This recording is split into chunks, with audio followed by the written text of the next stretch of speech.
Assalamualaikum warahmatullahi wabarakatuh. Baiklah anak-anak, kita masuk pada pembelajaran kedua, buku siswa kelas 3, tema 1, subtema 1. Nah, pada pembelajaran sebelumnya di PB1, kamu telah mengetahui ciri-ciri makhluk hidup. Sekarang kita akan mengamati teks dan jawablah pertanyaan-pertanyaan berikut ini untuk memahami ciri-ciri makhluk hidup yang lebih lengkap. Makhluk hidup dapat bergerak dengan cara yang berbeda-beda. Manusia berjalan menggunakan kaki, ikan berenang dengan sirip, cicak merayap di dinding. Kamu bisa mengamatinya pada gambar ini. Nah, ada gambar cicak, ada gambar ikan yang sedang berenang dalam akuarium. Dan juga ada gambar manusia yang sedang berjalan. Selanjutnya, apakah tumbuhan juga bergerak? Mari kita diskusikan bersama ya. Tumbuhan juga bergerak mengikuti cahaya matahari. Kamu dapat mendiskusikan ini dengan orang tuamu atau teman-temanmu. Dan kemudian kamu bisa menuliskannya di buku latihanmu. Karena ini adalah latihan, jadi silahkan dicari tahu ya sayang. Selanjutnya, makhluk hidup dapat bernapas. Alat pernapasan makhluk hidup berbeda-beda. Manusia bernapas dengan paru-paru. Ikan bernapas dengan insang. Kamu bisa melihat organ dalam dari ikan kan di dalam gambar tersebut? Benar, ada insang di dalamnya. Jadi, ikan itu bernapasnya dengan apa? Dengan insang. Lalu manusia dengan apa? Ya benar, paru-paru. Ada yang berwarna ungu di sana? Ya, itu namanya paru-paru. Carilah informasi pada buku atau diskusikan dengan gurumu. Apakah nama alat pernapasan pada tumbuhan? Nah, ayo. Tumbuhan bernapas dengan stomata. Apa itu stomata? Nah, kamu dapat mencari tahu ini. Bisa kamu cari di internet atau di Google. Silahkan ya. Latihan ini ditulis nanti di buku latihanmu. Apalagi nama alat pernapasan pada hewan selain insang pada ikan? Ayo sebutkan. Oke. Ada lagi pernapasan pada hewan selain insang pada ikan. Contohnya seperti lumba-lumba. Lumba-lumba itu pernapasnya dengan apa? Ya, dengan paru-paru. Itu adalah satu contoh hewan selain insang pada ikan. Silakan sebutkan lagi. Misalnya, kamu ingin mencari tahu katak bernafas dengan apa? Nah, silakan dicari ya, nak. Makhluk hidup dapat tumbuh dan berkembang. Tumbuh artinya bertambah ukuran tinggi dan juga beratnya. Silakan perhatikan gambar berikut ini. Ada anak bayi. Lalu anak bayi itu tumbuh menjadi balita. Lalu balita tumbuh menjadi anak-anak, lalu menjadi remaja dan menjadi dewasa. Begitu juga dengan ayam. Nah, ayam itu bermula dari apa? Ya, benar, dari telur. Lalu dari telur ia menjadi ikan. Oh, maaf, bukan ikan. Anak ayam. Pintar. Lalu menjadi ayam remaja. Bisa. Tuh, lalu dia menjadi ayam dewasa. Oke. Apakah tinggi badanmu bertambah dibandingkan saat kamu masih di kelas 1? Nah, silakan dijawab ya, sayang. Lalu, pernahkah kamu mengamati pertumbuhan hewan yang ada di sekitarmu? Ceritakan hasil pengamatanmu. Kamu bisa menceritakannya di buku latihan. Makhluk hidup dapat berkembang biak. Cara berkembang biak makhluk hidup berbeda-beda. Ada yang berkembang biak dengan cara melahirkan. Ada juga yang berkembang biak dengan cara bertelur. Nah, mari kita diskusikan. Isilah tabel berikut ini dengan nama hewan. Isilah sesuai kelompok yang tepat. Nah, di sini ada tabel nama makhluk hidup Terus bagaimana dia berkembang biak? Ada yang melahirkan dan juga ada yang bertelur. Nah, bisa kita contohkan satu ya. Nah, kita lihat kembali. Tadi ada gambar ayam. Pintar. Kita lihat. Kita buat nama makhluk hidupnya adalah ayam. Ayam berkembang biak dengan apa? Melahirkan atau bertelur? Bertelur. Ya, bagus. Kalau hewan dalam bertelur, jadi kamu ceklis saja dalam tabel tersebut bertelur. Nah, begitu juga dengan makhluk hidup lainnya. Silakan dibuatlah di buku latihan lagi ya. Makhluk hidup memerlukan makanan dan air. Manusia memerlukan tumbuhan dan hewan untuk makanan. Sebagian hewan juga memerlukan tumbuhan untuk makanan.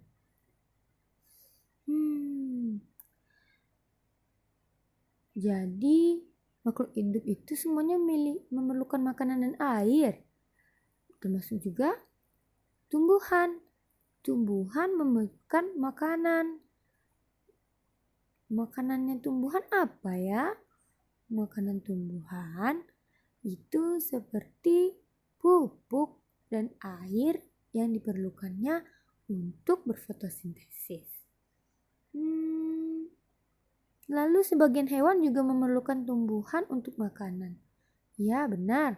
Seperti yang ada pada gambar. Itu ada apa? Oh, itu seperti kuda ya. Kuda memakan rumput. Selain kuda, ada lagi yang memakan rumput. Ada sapi, ada kerbau, ada kambing, dan lain-lain. Bagaimana dengan manusia? Manusia makanannya bisa terbuat dari hewan, bisa juga terbuat dari tumbuhan. Benar sekali. Dan tahukah kamu, Nak, bahwa kita manusia memerlukan minum minimal 8 gelas per hari. Ya, usahakan ya. Kita lanjutkan. Apakah tumbuhan memerlukan makanan? Jika jawabanmu adalah iya, maka jelaskanlah dan buatlah alasannya. Apa makanan untuk tumbuhan? Nah, ayo silahkan dibuat makanan apa yang dimakan oleh tumbuhan. Apa makanan untuk tumbuhan gitu ya. Nah, sekarang perhatikan gambar-gambar yang ada. Ada manusia yang tidak kuat dengan sinar matahari yang silau. Lalu ada juga itu apa namanya, Nak? Iya, bagus, putri malu. Yang jika disentuh dia akan malu atau menguncup. Lalu ada ulat kaki 1000. Jika disentuh dia akan menggulungkan badannya. Juga ada tumbuhan apa itu? Itu namanya tumbuhan pohon pacar Cina. Akan meletus dia kalau kita sentuh. Ini ada bacaannya. Makhluk hidup peka terhadap rangsang. Jadi yang seperti itu namanya rangsang ya, Nak. Kepekaan makhluk hidup terhadap rangsang berbeda-beda. Jika kita melihat sinar matahari atau sinar menyilaukan lainnya, dengan cepat kita akan menutup mata. Daun putri malu akan menutup daunnya jika disentuh. Buah pada pohon pacar Cina akan meletus jika disentuh. Landak dan kaki 1000 akan menggulung badannya jika disentuh. Nah, sekarang kita masuk pada menulis. Setelah mengamati teks tadi, coba sebutkan kembali ciri-ciri makhluk hidupnya. Ya, apa saja tadi? Peka terhadap rangsangan ini yang di atas. Lalu tadi ada apa lagi? Tumbuh. Ya, silakan kamu tulis kembali ciri-ciri tersebut. Buatlah kalimat berdasarkan kata-kata berikut ini. Nah, selanjutnya ada tugas tentang membuat kalimat berdasarkan kata-kata berikut. Ada kata pertama berkembang biak, lalu makanan, lalu tumbuh, lalu bernapas dan juga bergerak. Jadi kamu akan membuat 5 kalimat ya, Nak. Nah, Ibu contohkan untuk kalimat pertama seperti berkembang biak. Ibu buat kalimatnya. Ayam berkembang biak dengan cara bertelur. Nah, itu sudah merupakan kalimat. Ingat, kalimat itu terdiri dari beberapa kata. Oke, selanjutnya ayo kita mencoba. Ikutilah berbagai gerakan berjalan dan berlari seperti gambar ini ya. Manusia itu tadi kan adalah makhluk hidup yang paling sempurna. Jadi manusia dapat melakukan gerak dengan macam-macam cara. Coba kamu lihat. Ia berjalan ke samping kiri. Silakan kamu coba nak untuk berjalan ke samping kiri. Bu beri waktu ya. Silakan berdiri dulu. Iya, lalu berjalan ke samping kanan. Sudah, berjalan ke depan. Lalu berjalan ke belakang. Silakan kamu berlari ke depan. Hati-hati kalau mau berlari. Di ruangan yang lebih besar ya nak. Lalu berlari ke belakang. Berlari ke samping kanan. Ya, berlari ke samping kiri. Pintar, lalu berlari belok-belok dan membentuk lingkaran. Iya, pintar sekali sayang. Cobalah melakukan gerakan gabungan antara jalan dan berlari seperti yang ada pada gambar ini. Jadi Ananda, kita ikuti tahapan kegiatan seperti ini. Nah, kamu buat barisan di depan garis awal. Lalu kegiatan pertama, berjalan maju dari garis start menuju garis finish. Berikutnya, berjalan mundur dari garis finish kembali menuju garis start.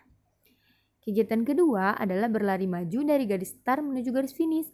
Dilanjutkan dengan berlari mundur dari garis finish menuju garis start. Nah, ini Ibu minta kamu membuat video berlari dari garis start dan garis finish yang kamu buat di halaman rumahmu. Boleh di lapangan jika kamu tidak mempunyai halaman yang luas. Lalu kirimkan videonya ya. Oke sayang. Selanjutnya kita akan mengamati yang dapat menyelesaikan lebih cepat. Mengamati kelompok yang dapat menyelesaikan lebih cepat. Bagaimana caranya agar kamu dapat menyelesaikan kegiatan berjalan dan berlari dengan cepat? Oke, kamu buatlah di dalam buku latihanmu bagaimana cara kamu menyelesaikan kegiatan berjalan dan berlari dengan cepat. Kekuatan kaki menjadi faktor utama keberhasilan dalam kegiatan perlombaan, kombinasi gerak berjalan dan berlari. Dalam setiap perlombaan selalu ada yang menang dan kalah. Pemenang harus bersyukur dan tidak boleh sombong. Sebaliknya yang kalah tidak boleh berkecil hati dan harus terus berusaha. Ayo kita berlatih. Bersyukur pada Tuhan. Semua makhluk hidup yang ada di dunia adalah ciptaan Tuhan. Keragaman cara bergerak makhluk hidup juga karena kekuasaan Tuhan. Semua itu adalah karunia Tuhan yang harus disyukuri. Menjaga kesehatan tubuh merupakan salah satu cara mensyukuri karunia Tuhan. Menghargai kemampuan teman yang lain juga merupakan bagian dari sikap syukur kepada Tuhan. Bersyukur kepada Tuhan termasuk pengamalan sila pertama, yaitu pada Pancasila, ketuhanan yang Maha Esa. Nah Ananda, ingat kembali ya, apa saja sila-sila dalam Pancasila? Nah, sila pertama ini berbunyi ketuhanan yang Maha Esa. Lambang sila pertama adalah bintang. Ya, ada bintang pada lambang sila pertama. Lambang ini menunjukkan apa? Lambang sila pertama atau bintang menunjukkan bahwa bangsa Indonesia menyatakan kepercayaan dan ketakwaan terhadap Tuhan yang Maha Esa. Taat terhadap perintah Tuhan dilaksanakan dengan selalu menjalankan perintah Tuhan dengan baik. Selain itu juga harus saling menghargai kepercayaan orang lain. Kamu sudah paham tentang ketuhanan yang Maha Esa? Iya, bagus sekali. Ingatlah lambang ketuhanan yang Maha Esa, yaitu lambang sila pertama adalah bintang. Dan ingat bunyi sila pertama, ketuhanan yang Maha Esa. Bersyukur adalah berterima kasih dengan semua yang diberikan Tuhan. Sikap selalu bersyukur adalah salah satu contoh pengamalan sila pertama Pancasila. Jadi jika ibu tanya apa contoh pengamalan sila pertama pada Pancasila? Ya benar, yaitu sikap selalu bersyukur. Apa saja hal yang dapat kamu lakukan untuk mensyukuri keragaman makhluk hidup? Nah, silahkan kamu tulis dalam buku latihanmu 3 hal yang dapat kamu lakukan untuk mensyukuri keragaman makhluk hidup. Jika kamu mendapatkan lebih dari 3, wah bagus sekali. Sikap manakah dari sikap bersyukur tersebut yang pernah kamu lakukan? Tulis waktu, cara, serta alasan kamu melakukannya. Lalu ceritakan di depan teman-temanmu. Dan buatlah di dalam buku latihanmu. Oke. Kita sudah sampai kepada akhir pembelajaran. Kegiatan bersama orang tua. Orang tua membantu siswa mempraktekkan berbagai cara bersyukur dalam kehidupan sehari-hari. Oke sayang, sampai bertemu lagi pada pembelajaran ketiga atau pembelajaran berikutnya. Wassalamualaikum warahmatullahi wabarakatuh.